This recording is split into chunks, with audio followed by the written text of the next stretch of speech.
everyone, Oric here from Parts Pro, and we're here at the Manila International Auto Show with Microtex. So, Boss Romy, ano yung mga bagong produkto natin dito ngayon? Bali, ano po, umpisahan natin sa mga product. Makikita nyo dito yung mga different color. Then, next natin yung X-Light. X-Light. Then, meron din tayong available na mga panel lights, like parang rectangular and square. Okay, okay. So, dun sa ilaw, meron silang choices. Square or rectangular din itong honeycomb light. Usually ito yung medyo trending ngayon eh, no? Yung honeycomb talaga na style eh. Makikita ko sa mga detailing. Mga detailing shop, no?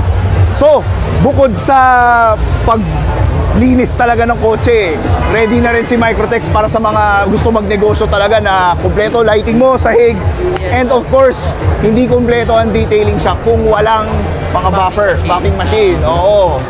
So, alin yung bago natin dito? Pinaka-latest po natin dito is itong mga corners.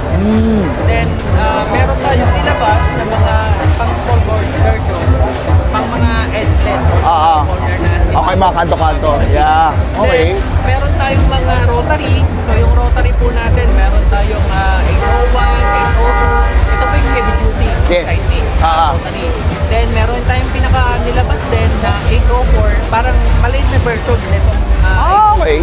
So, kung balak nyo magsimula nung detailing shop nyo or detailing business, get in touch with us sa Parts Pro. We can help hook you up with the lights, the floors, the buffers, everything. Sila Microtex, kumpleto sila.